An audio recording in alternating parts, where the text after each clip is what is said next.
to the Hollow Sky Podcast. We are your hosts. I'm Steven. And I'm Kyle. What's up, Kyle? Not much, man. How's your week going? It's going. Yeah, How's yours going? it's fucking sick. Naturally. Next week's going to be dope. Yeah, that's Whatever. not going to be fun at all. Whatever. So we're back at it. Today, Kyle's going to come in for round 2 on Project Center Lane. He says that gets pretty fucking interesting. Yes, it does. I can't fucking wait. It's going to be awesome. But first, we're going to get through the business. Check us out on all our social medias, Facebook, Instagram, Twitter, YouTube, TikTok, wherever. Just search up Hollow Sky Podcast, and we will be there. Come over, hang out, join the community, share memes, share weird stories. If you find stuff that's way off the wall, we're going to stash it in our roll the dice pile for our Patreon episodes. So that's always a good time. If you have a listener experience you'd like to submit for us to feature on a future show, Kyle's going to tell you how to do it. You bust out your smartphone or just whatever type of recording device. Your dumb phone. Dumb phones, smartphones, 5G phones, whatever, and record yourself on your device of choice. Then you're going to put it in the email and shoot it over to our email. And our email is going to be hollowskypodcast@gmail.com. Fuck yeah, it is. Or you can write it out and send it to Steve, and then he'll read it. I'm actually going to start having the robotic voice read them. That way you guys get so sick of it, you'll just call your own in. Perfect. It's going to be super dope whenever we go through one of our correspondence and then the other one about the conversation with aliens. That one's going to be really long. Yeah. It's going to be fine. It's going to suck. We'll use 2 different But it's going to robot voices. be an awesome episode. Hell yeah. So I know what you guys are thinking. You're sitting there and you're like, how can I support the Hollow Sky Podcast? Well, I'm going to tell you how. First thing you can do is Click delete. click delete. First thing you can do is tell all your weird friends to check us out. The more downloads we get, the better off we are. For Help sure. get our name out there. You can go to paranormalradio.com and vote for us on their monthly top 25 paranormal podcast. I share the link. I share the link sometimes, but sometimes I don't. Get us to number 1 for one time. Yeah, That's all we ask for. we'll drink a Monster. because One we're number time. 1. Just once. Other than that, you can check us out at our Venmo. Go over and leave us some wonderful monster money. And we could buy monsters with it, which is what we do. We also have a Patreon. You can check out the tiers there. If you find something you're interested in, you can subscribe to that. Get some extra content every month. Get some stickers and some other shit we got. It's pretty dope. The best way you can support us, though, is go to wherever you listen to your podcast and leave us a 5-star rating and review. That helps push us through all the other podcasts and kind of make our name more visible, easier to find. Today's 5-star rating and review comes to us from Who Was Phone. It says, came for the egress, stayed for the podcast. Found you guys from an episode of Brohio's podcast that Bob Hicks was talking about egress and been a fan ever since. I listen every Monday and the rest of the time try to listen to the old episodes. Also, we have the same love for Monster Ultra. Anyways, love you guys. Keep up the good work. Well, Who Was Phone? We love you too. For sure. Thanks for checking us out. We appreciate that. And taking the time to leave us those kind words and those 5 stars. It's pretty fucking dope. Yeah, I appreciate you. I appreciate so do you. I. It definitely helps. And currently, in regards to monsters, a buddy Beef of ours, Shout out Beef. shout out Beef. Yeah, dude, you're not wrong. That watermelon monster, not bad. Not bad. You may have solved Kyle's fucking assault problem. It's not as good, but if I had to pick a second, I would probably go with that one. I think whenever we get a camera for YouTube, I'm going to go ahead and buy all the monsters and mix them in one big pitcher. And then we can That's gonna be terrible. We can drink it and see God. I mean, okay, I'm down. Another side funny story here before we get to the submission. The other day I was going through Farm and Home. My wife wants to garden now, so we were buying garden shit. Womp, womp, womp. And all of a sudden, I hear somebody go, "Stay weird, Kyle." And Shauna was like, "Was that literally another random person shouting you guys out?" And I go, "No, that was Steve's cousin, Mikey." Oh, still counts. Yeah, I mean, Shout I'll take out, it. Mikey. And she was like, "This motherfucker really is getting famous." We are. But it was funny. We're big shit, but we got to get into the episode because that pisses people off when we just talk the whole time. I apologize. All right, now moving on to our listener submission of the day. It comes to us from our friend Dom from New Zealand. He says, "Hey guys, loving the show. I have a wee story about sleep paralysis. Tried recording it the best I could. I have plenty other stories about the paranormal, glimmers, etc. Enjoy, Dom." Hey guys, Dom here from New Zealand. Just like to say, podcast's awesome. Just got into it, smashing through the backlog. Came across the sleep paralysis one. Among all the other paranormal sort of experiences I've had, that one kind of rang a bell pretty strong. Going into the old hag story, might take a little bit of time to get this one through, but yeah, it's pretty scary. So, I was with my ex-girlfriend at the time. As everything I knew, I was fully conscious, fully awake. I went to the bathroom, slipped out of the bed that we were sat next to each other in. Well, obviously laid down, but in bed. Went to the bathroom, do your nighttime ablutions, went for a wee. Black cat, her cat, Fluff, came walking in between my legs, meowed. Everything seemed real. Flushed the toilet even. Went back to bed. The instant my ass pretty much touched the end of the bed to like normally slide myself back up and edge my way back up to the top end of the bed, I just got slammed in the chest, pushed all the way to the head of the bed, pinned down, and pretty much just got crawled up by a old hag with sharp nails.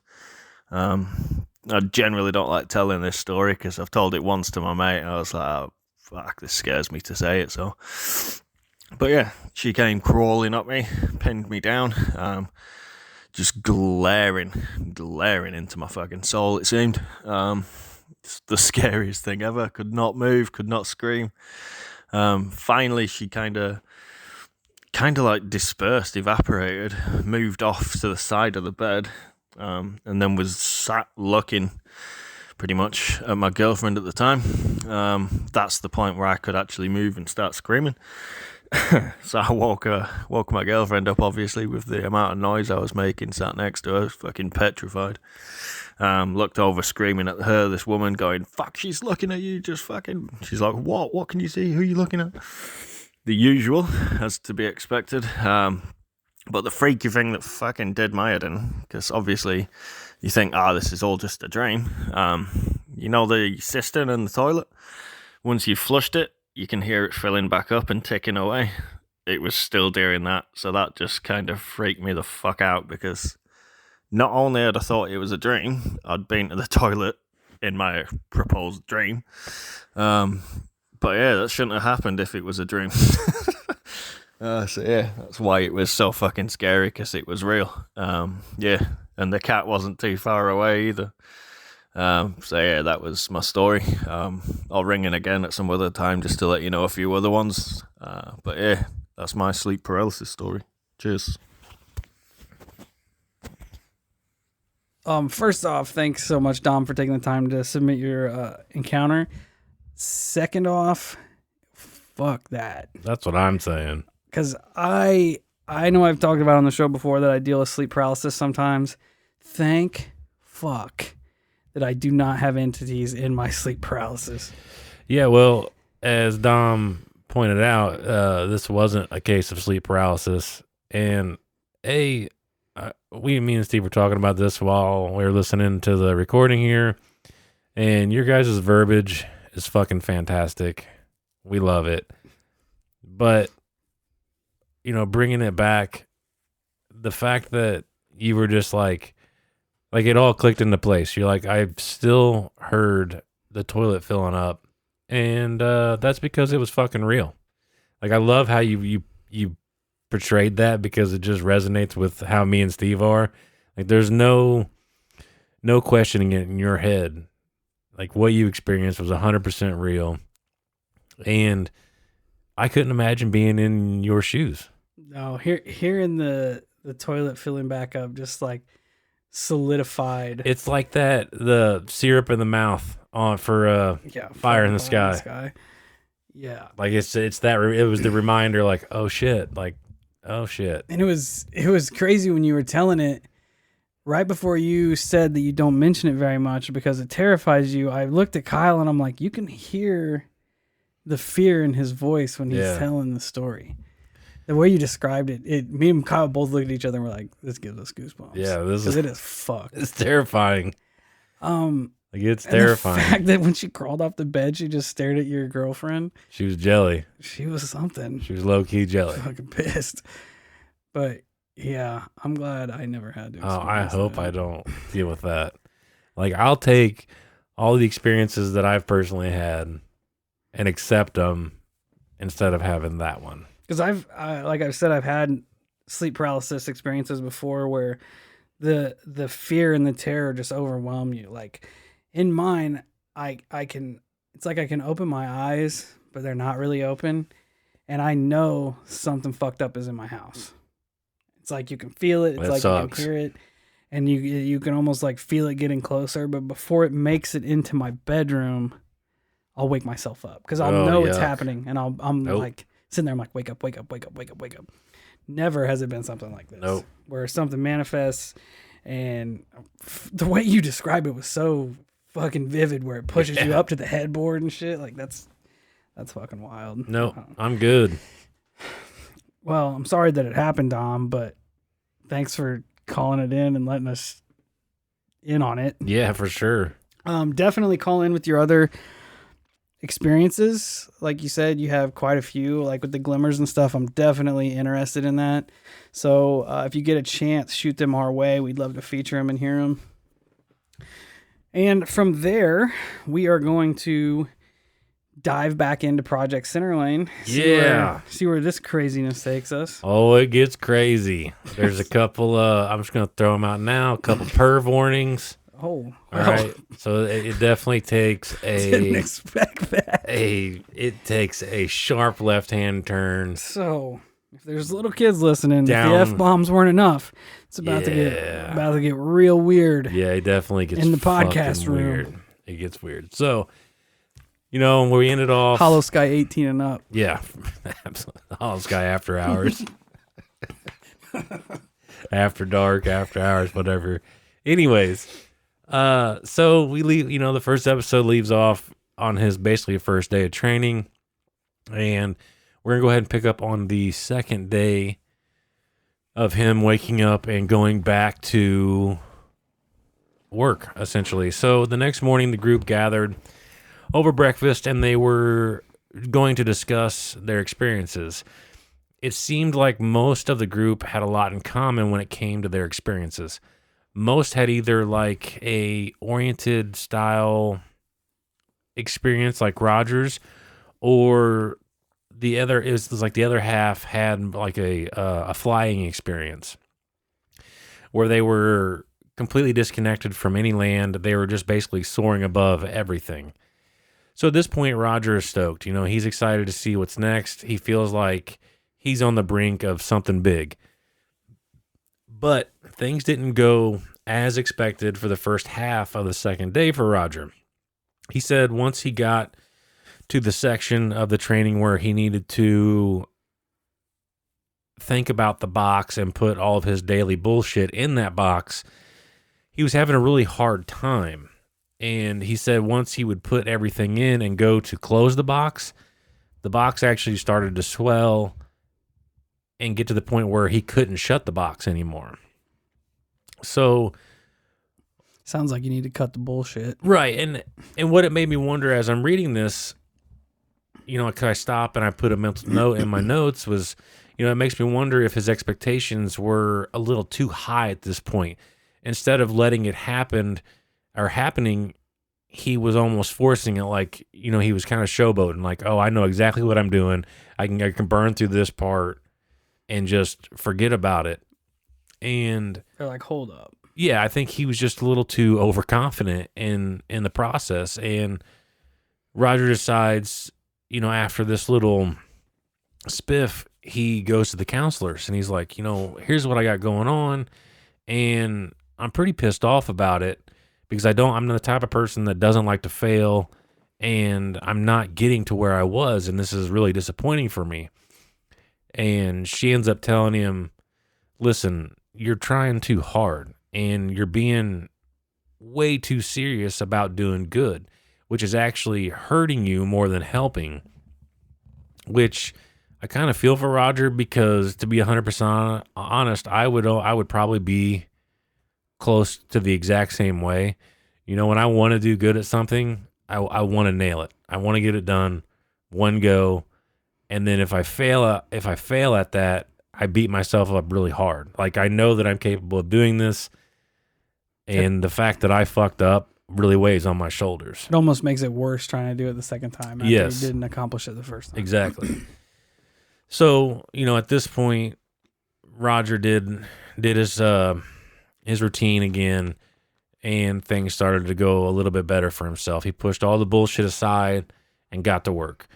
When he did it this time, the box went back to normal size, and new things started to appear. A few small stone steps led up to his box this time.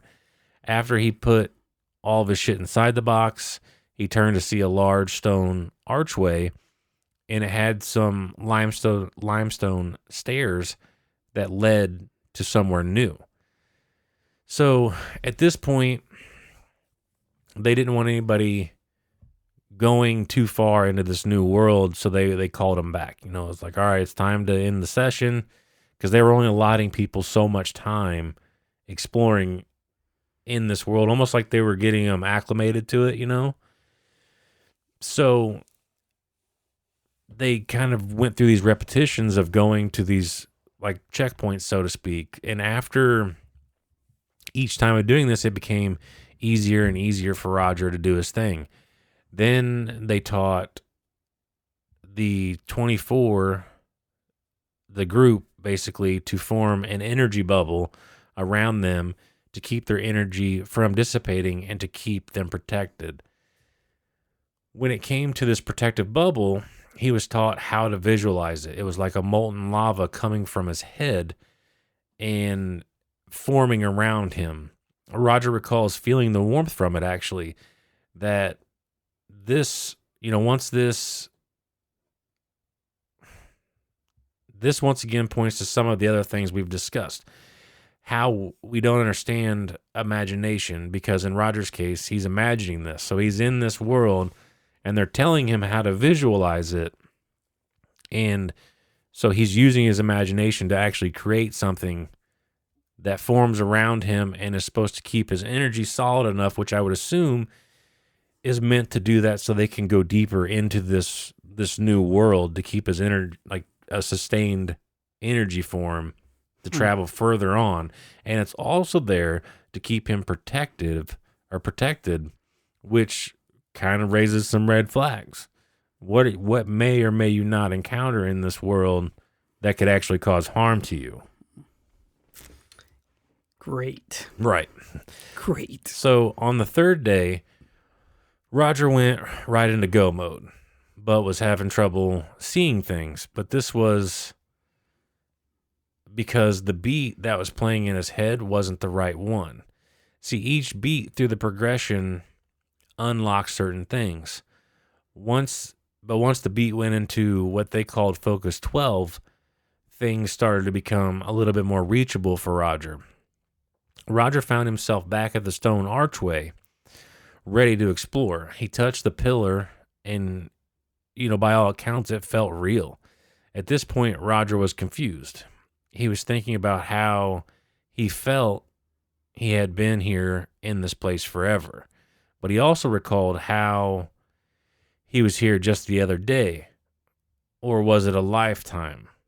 He began to literally lose all sense of time. So now he doesn't know like he doesn't know what's real and what's not anymore. But with all that, Roger's like, fuck it, I'm just going to go ahead. I'm going to explore this new world.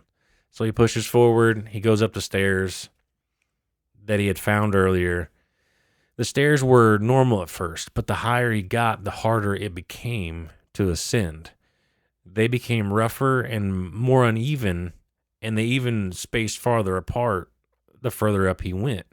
But once he reached the top, he saw what he describes as the largest tree he's ever seen.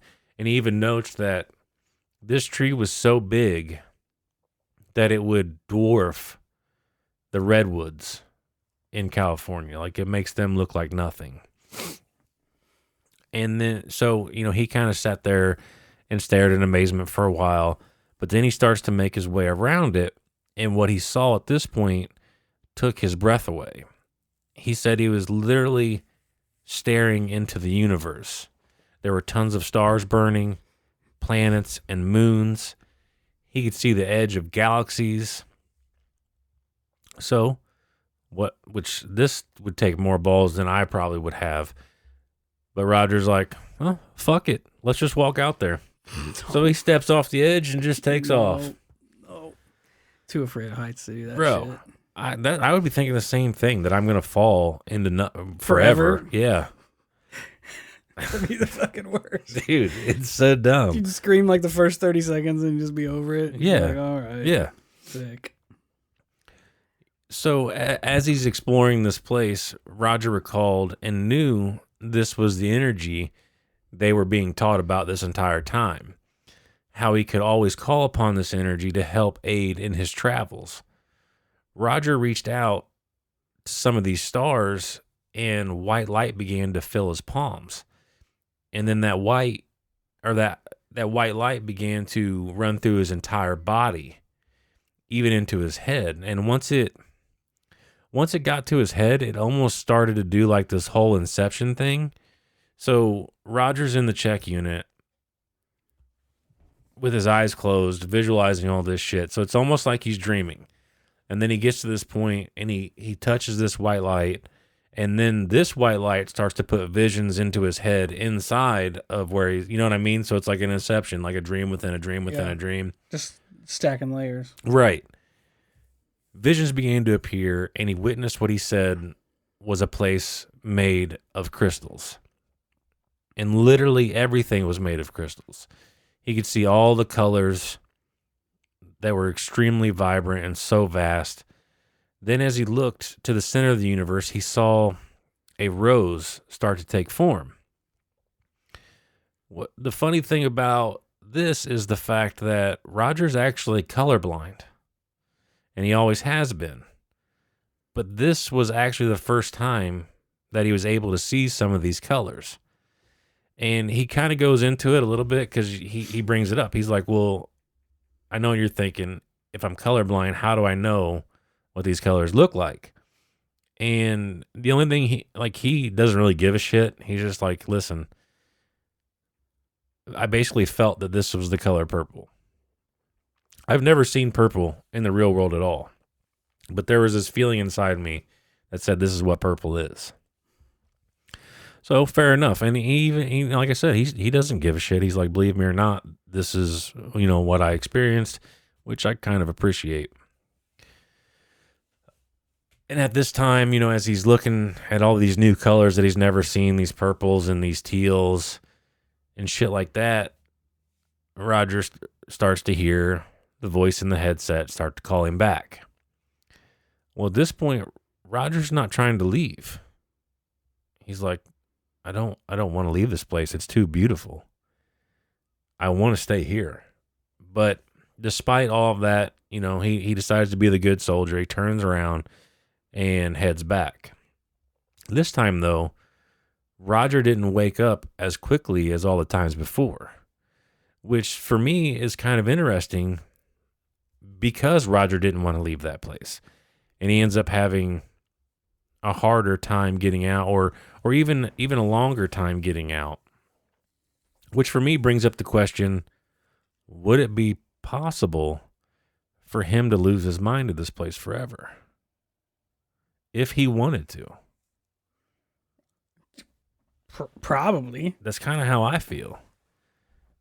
You know what I mean? Because because all the other times he woke up like that, well, this time it took him longer to wake up, and it makes me wonder if like his dedication level would have been higher if he just would have fucking stayed there, and then he would have ended up like they couldn't wake him out. It'd be like being in a coma. Yeah, makes you wonder if he died, if his consciousness, if his body died, if his consciousness stayed. That would be crazy. Whatever the fuck realm this is. That would be crazy. So, you know, he wakes up from this, does his thing, and they go back a little bit later and start another exercise. So they're running through, you know, their opening shit, and Roger began to float around. Well, he almost felt like his physical body was turning. So the way I envision this is Roger ran through the opening shit, and in his little special world that he's created, his body is floating. And he kind of gets that inkling that his physical body is moving. So at this point, Roger actually opens his eyes during the training.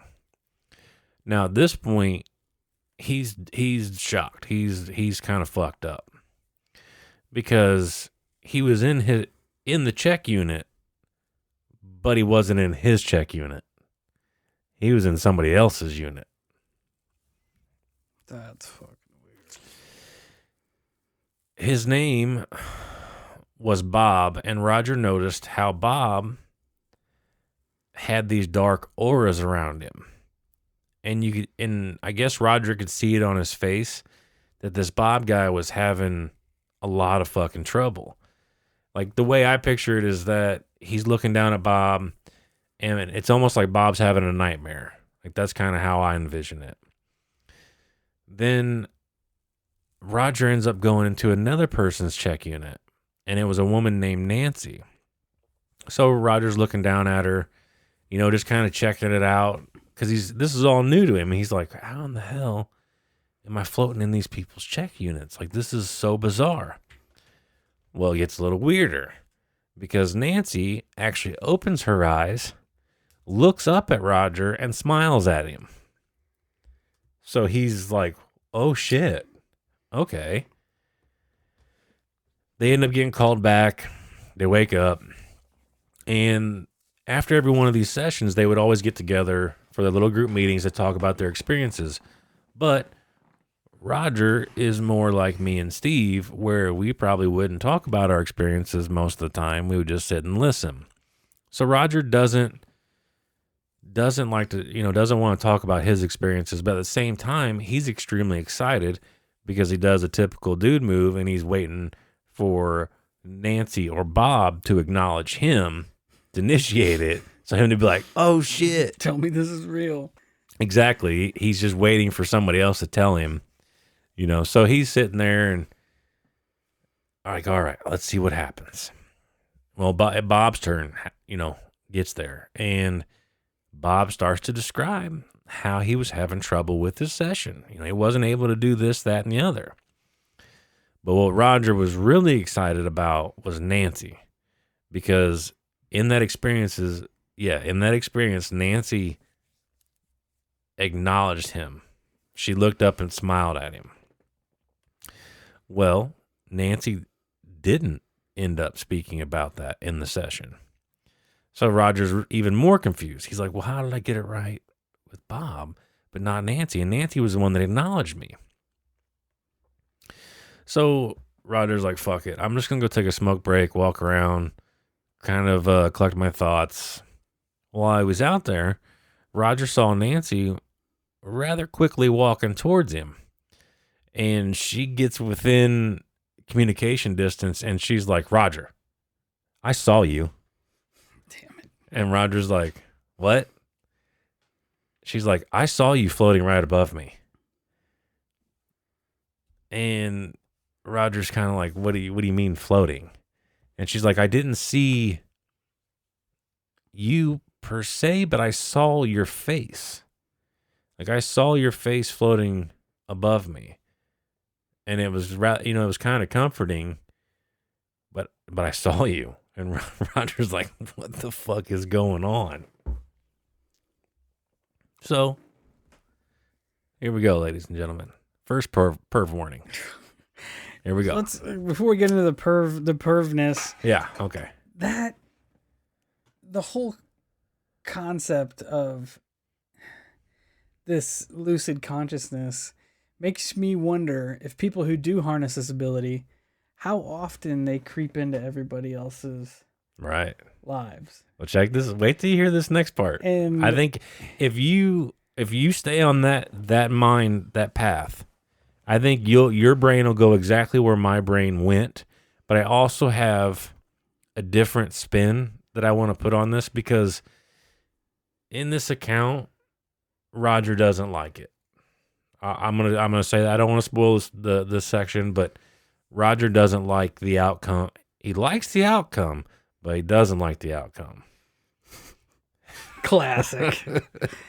But it does. It makes you like, if you're not in tune with your consciousness to the point to where you can separate it from your body, how often do people that do interact with our consciousness that we will never know? Exactly. You know what I mean? Well, it could explain certain things.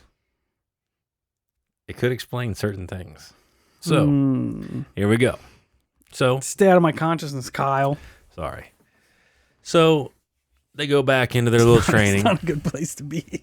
They go back into their training, and Roger does his thing, and he imitates what he did previously, because he wants to explore this new ability, which, by all accounts, what he's doing right now, I would assume, is damn near accessing what this whole thing's about, to be able to remote view things, be able to send your consciousness somewhere that you've basically never been, but be able to check it all out.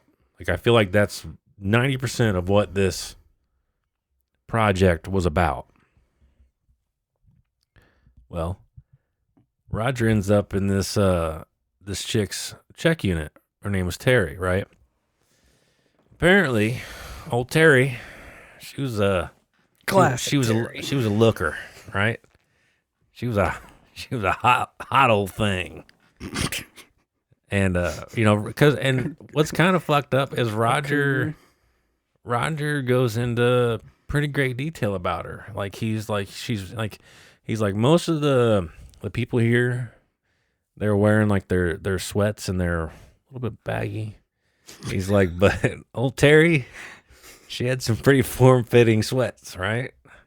And he was like, she was that girl that you looked at, and just like everything she did kind of screamed flirty, like wanting attention. You know what I mean? You know what I mean. Even in the ethereal plane, Roger's still fucking scouting booty. And he Damn, goes Roger. into detail about it, right? So this is very adult time from here forward, Do I need ladies to- and gentlemen. Do I need to tune out?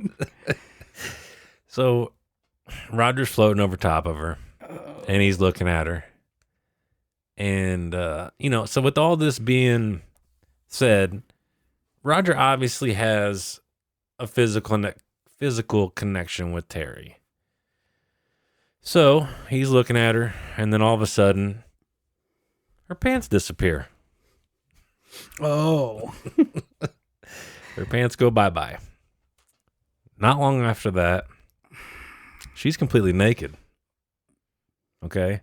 And he's kind of being a little pervy because he's checking it out, but at the same time, he, like, when this shit pops off and you go to read about it, he's like on one hand he's really enjoying it, but on the other hand, like, he feels like he's invading her privacy and doesn't want to be there. Is this in direct correlation with his brain? Like, I don't know. Like, is her clothes falling off because he's imagining it, I don't know. or because I think, is this some like Invisible Man type? Invasive. let me get shit through here. this, and then I'll share my take on it. So she's naked. But in a way, she starts to acknowledge the energy in the room because she spreads her legs, Oh, starts touching herself. Terry. So at this point, it's almost like there's This an it's electrified in the room, and there's all these emotions and energies going on. can she? Is it ever said that she can see Roger? No, The way the other girl. no, acknowledged. So you don't ever know. no, no. It does. I'll get there. So Copy that. Carry on, Terry. so Keep doing what you're doing. well, it goes farther. Okay. So at this point, Roger's What watching kind her. of fucking book are you reading, Kyle? I know it's almost like it's borderline. I'm not even going to go into detail that he did, but it's damn near paper porn. Close your So- ears, children. Roger starts being pulled towards her, and Roger starts freaking out. He's like, "This is awesome, but I know this is wrong. I need to get the fuck out of here." He's trying to fight it, but he can't fight it. He keeps getting drawn closer and closer to her. He gets right over top of her. Nice lie, Roger. I know. I question that myself. But he says he gets right over top of her. And it's borderline funny because he talks about how he doesn't want to be there. This is wrong. But when he gets close enough to her, he licks her nipple. Oh, And the fucked up thing is her nipple reacts to it. It gets really hard. And then beyond that, you guys can imagine, you can go ahead and imagine where the rest of the little story goes here. they probably went on a picnic. You could say that. You could say that. I'm still You could say curious that. as to if she is in acknowledgement that he's there. So here's the thing. They end up having sex. And Roger's like, oh no, I don't want to Right. do this. so at the end of it, when she basically has her orgasm, she screams, and that's what kicks him out of the room. Boom, kicks him out of the room, right? So Roger's like, oh my God, I'm a piece of shit. He's like, how in the fuck was I not able to stop myself? I did not want to do that. But deep down, on a different level, Roger, you did want to do that. Okay? I'm just going to call it how it is. And It's calling your bluff, Raj. after this little thing, you know, they go to the group to talk about shit, and he's looking for Terry, and then he notices her over there with the counselors, and she's crying with her hands over her face. Fucked up, Roger. But at the same time, she never singles Roger out. So I would assume she had no idea whom the force, I'll call it a force, was, I guess, doing that to her or doing it with her. Now, the way I look at this is, what if that both of them were in, because the way I see what's going on is like, you can call it spiritual or you can call or energy, right? So it's almost like they're in their purest forms of energy. And for those of you who have felt it, because I know that I have, but like, say you're with your significant other for one of the first times, and you guys are close, you're getting ready to make your first kiss or whatever, and I know it's real because I know I felt it, but you feel like that gravity between you two, like you're kind of like, is this the time to kiss her? Like, I feel like I'm getting pulled in here. Cosmic forces.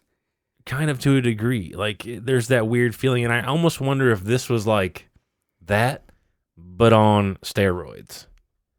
Like, because it's just hyper amplified because they're in an energetic state, because they're just like raw energy at this point. And Raw dogging. well, they did do that. But you know what I mean? Like, I digress. like it's hard to explain, but the way it's almost like being in a full energy form, so you have a harder time controlling things, because obviously during this exercise, her energy was accepting what was happening, right? Because I wouldn't have thought she would just magically get naked and start touching herself. But you know what I mean? Like, there's a fucked up side to this that I don't quite understand. And the only way I can wrap my brain around it is that, like, you have these desires, you have these thoughts and these complex systems in our body, and then when you're in this hyper charged state, I wonder it if amplifies. did it ever say in the book if like the people in charge could monitor what was going on? I assume not. That's a good question. I don't think because so. it's a different plane of existence. Right. Because I mean, it sounds like Terry probably didn't have that great of a time if she woke up crying and freaking out.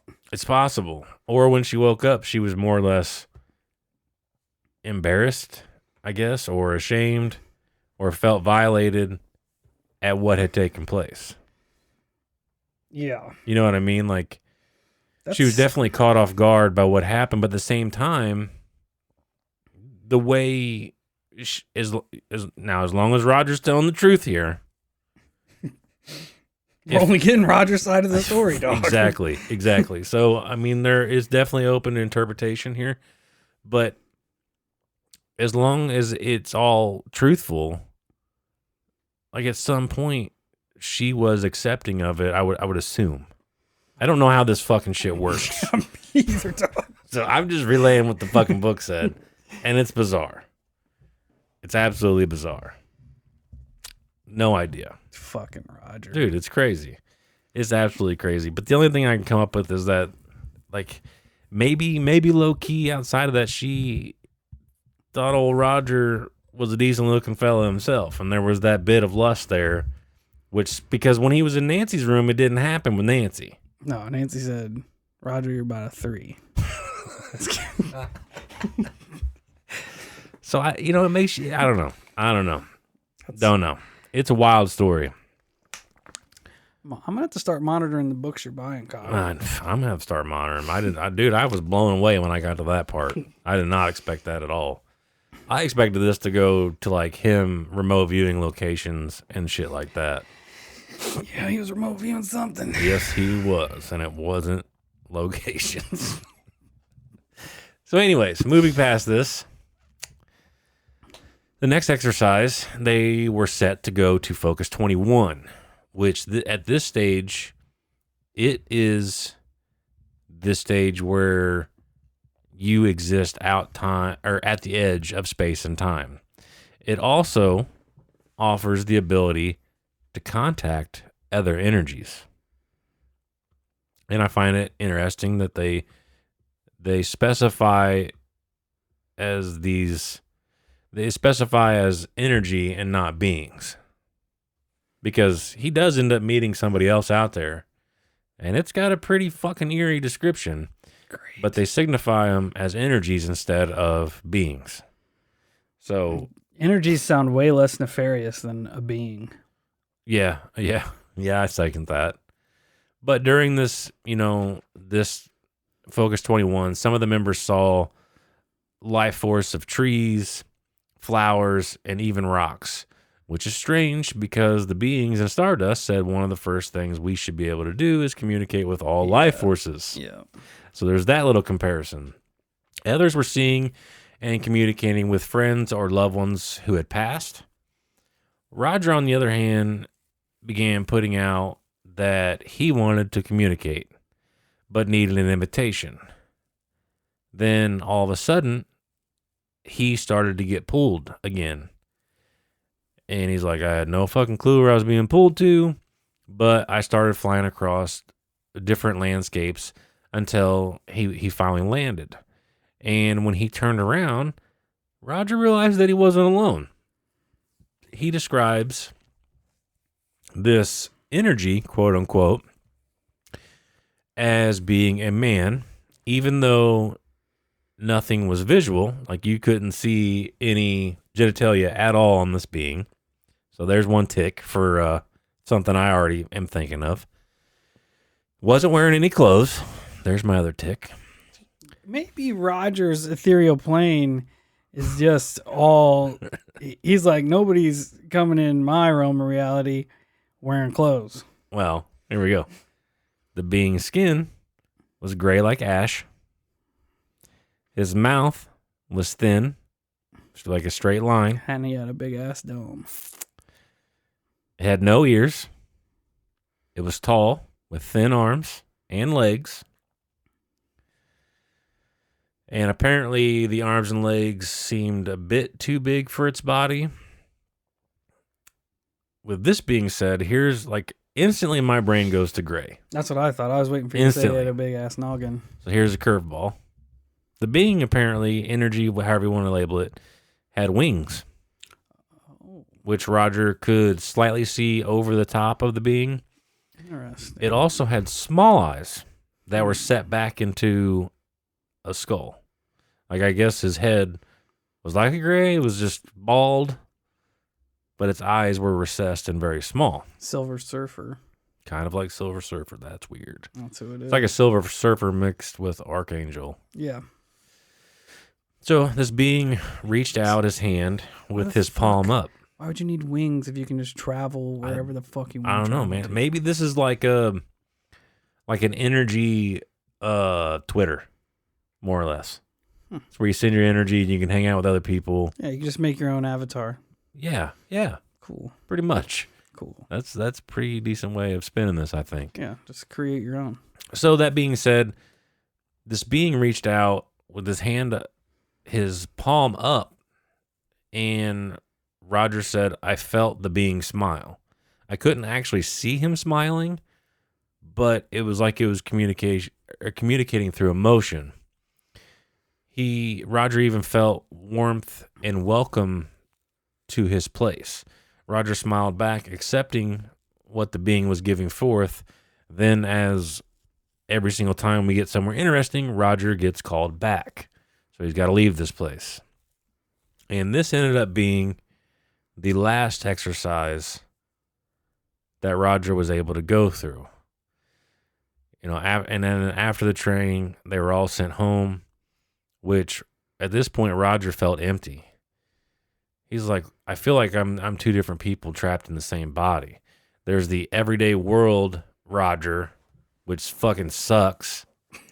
And then there's, I get to astral project everywhere and check out new beings and stuff, Roger, which is cool. And on their last little meeting there were two guys that always kind of stuck to themselves during this training. And Roger wonders if maybe the CIA didn't plant them there, because when they had their final meeting with like the counselors and everybody, these guys were like, yeah, this is all a crock of shit. You're all fucking crazy. What a waste of money. They just bashed it. And shortly after that, the project got shut down. The general ends up retiring, quote unquote. It was more of like a forced leave. So, you know, Roger wonders if those guys didn't have a part in this. Like a smear campaign right at the end. Basically, like, yeah. Everything you experience is bullshit. Right. We're out. Yep. And now at the end of this, Roger was given tapes before he was leaving, you know, just in case he wanted to continue this on his own. But they were only given tapes to a certain level. They weren't given the tapes to reach Focus 21, which allowed you to communicate with other beings. They were only given to Focus 10. So Roger, he heads back. You know, he's like, what the fuck am I going to do now? Well, when Roger leaves there and goes to the base to be redeployed back to his home, he's like, fuck it, I'm going to try it. I'm going to try it again. Roger kind of starts to try to go through the steps, and Roger ends up opening his eyes, and this time Roger was floating again, right? But this time Roger was really floating. It was his actual body floating over the bed. Oh. And he said when he opened his eyes and realized it, he fell back down onto the bed. Which is kind of a curveball. So, and ironically enough, with all that being said, at this point, it all starts to kind of fizzle out. Roger starts working a normal job. You know, at this place, he makes friends with people there. Obviously, when you make a job, you usually make a couple buddies. And he became in good contact with this Kelly. They ended up being good friends. She would confide in him all the time. Well, I guess Kelly and her husband have been trying to have a kid, right? Having a hell of a time. And Roger's like, no, you're going to have a kid. You know, don't sweat it. You know, and you're going to have a kid in like, I don't know, let's just say 9 months. You know, you're going to get pregnant in the next couple months, and then you're going to have a kid, blah, blah, blah. And she's just, you know, she ends up smiling, and she's like, you know, thanks for the wishful thoughts, basically. And, you know, unbeknownst to her, Roger has a little bit of an ability to do things. Well, over the course of time, Roger decides to go back to training. He digs the tapes out, and he slowly starts to build his way back. He's got to steal little fragments of time here and there to be able to get back to it. And over time, he does. He acquires it back. But this time, it's almost like he perfects it, because one of the things that he promised Kelly, you are going to have a kid. It will happen. And Roger claims that one night he lays down in bed, goes to his little special place, and he starts thinking about Kelly. And his body begins to be pulled to where she lives. And he's like, I've never been to her house at all. But I showed up there. I walked right, like my astral form was able to walk right through the patio doors. I walked up to the bedroom where, once again, Kelly is laying there naked. God damn it, Roger. But this time, her and her husband had just got done having sex. So, and a little part that I left out through Roger's training is they were at one section, they were meant to make these light bars that allowed them to manipulate the area around them and help manipulate things. And they could also, like when it came to the little force field that he was able to create, the participants could also basically focus. Like if you and me were in the astral plane together and you needed help maintaining your energy field or whatever, I could focus on healing you, and I could actually heal you and help you sustain your energy. Well, Roger basically starts to do this with Kelly, but starts to aid in the pregnancy process. Like he's really focused on her getting pregnant because he knows that's what she wants more than anything. They want a kid so bad.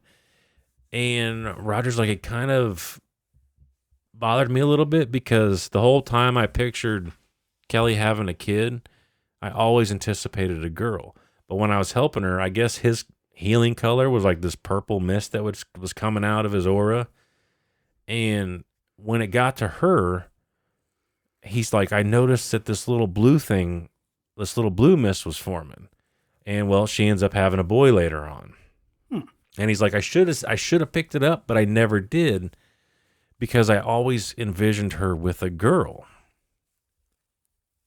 You know, and then lo and behold, a couple months later, Kelly calls Roger and she's like, you'll never guess, I'm pregnant. And, you know, he acts surprised. And then later on, as I stated, she ends up giving birth to a beautiful, healthy baby boy. So, you know, basically after this, all this ups and down, you know, Center Lane was dead. It's gone. But as talked about before, Center Lane was picked up by the CIA. Now, apparently, they did studies just like this, and I'm assuming some of it got out to the public because there was a Dr. Utes who wrote a report, and it appeared online at the University of California Davis website. And apparently she concluded that the participants were experiencing things during their studies and that it was far more likely that these people were getting information somehow, and that basically looking for the how is a waste of resources because you would have to constantly ask questions to things that we don't even begin to understand. It's hard to ask questions about Astral projection and no exists. Right. And she's like, without a doubt, there are people experiencing things. We are 100% certifying something fucking weird's going on, and we can't even begin to understand it.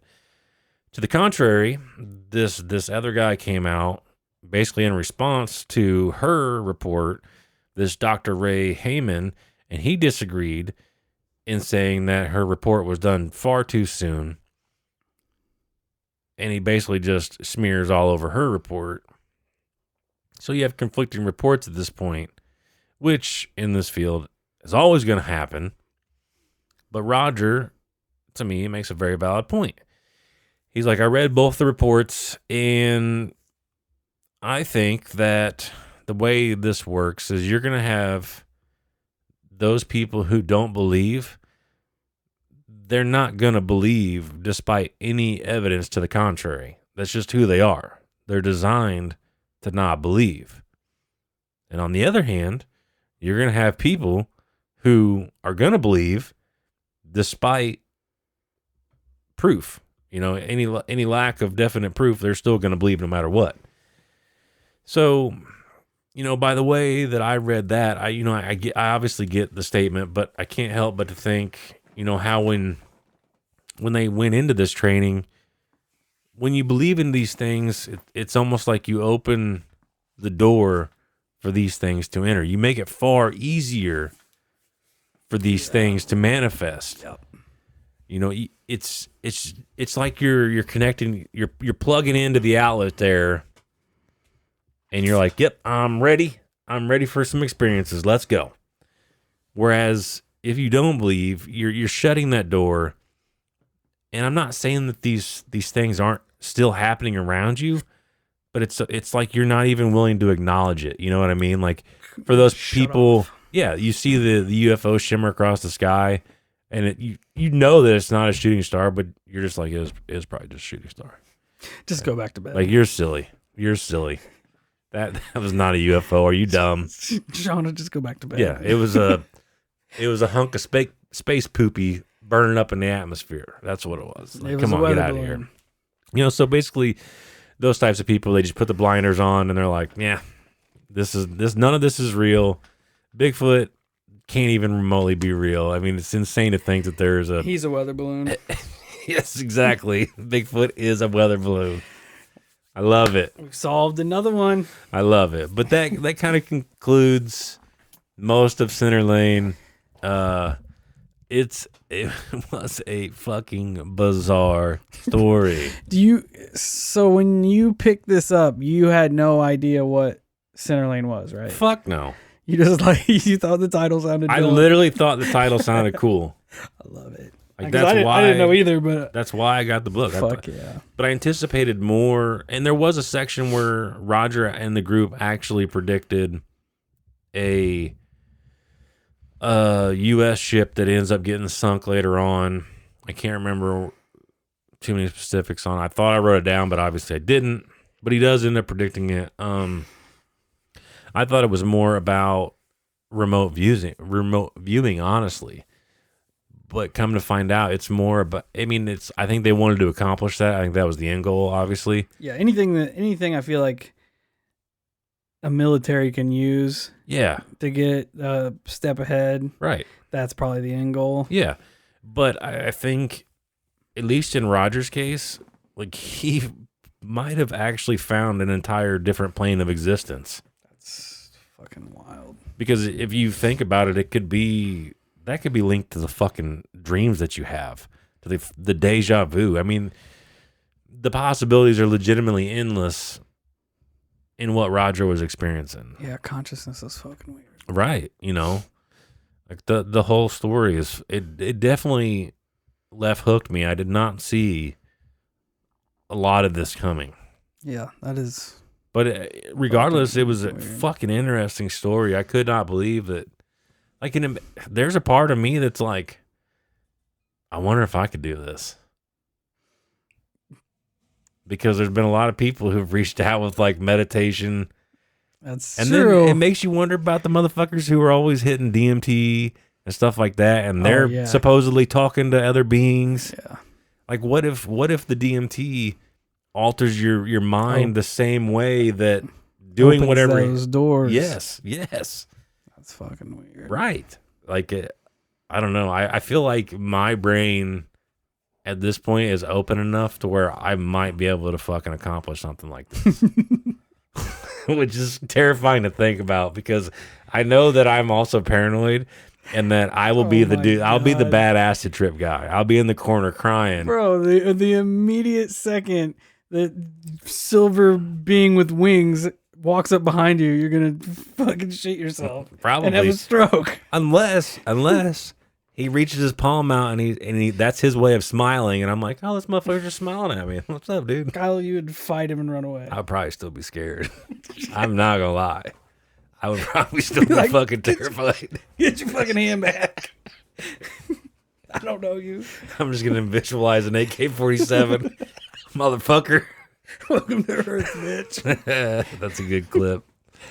Anyway, Oh, dude, it was a cool story. I mean, I other need than to start doing that. I need to just look for the craziest titles I can find on Amazon and just buy them. oh, dude, that's totally the only reason why I bought it. It was fucking Love it. Psychic Spies, love Secret it. Warriors. And I'm like, this has got to be cool. All right. So So I think it was like initially. I think the review was like something on remote viewing and stuff, and I'm like, dude, this is right up our alley. Like, I'm totally gonna check this out. he was remote viewing some stuff, but Fuck it yeah, he wasn't what we was. thought He's it being was. pervy as hell. Okay, so thank you for tuning in with us today, hanging out with us, tuning in and hanging Love out it. with us today. Yeah. Check us out at all our social medias, Facebook, Instagram, YouTube, and Twitter. Search us up and come and hang out. Yeah, that about wraps it up. So until next time, stay safe, stay weird, and if you're out looking for partners in the ethereal plane, make sure that your ethereal plane partner is consenting. Thank you.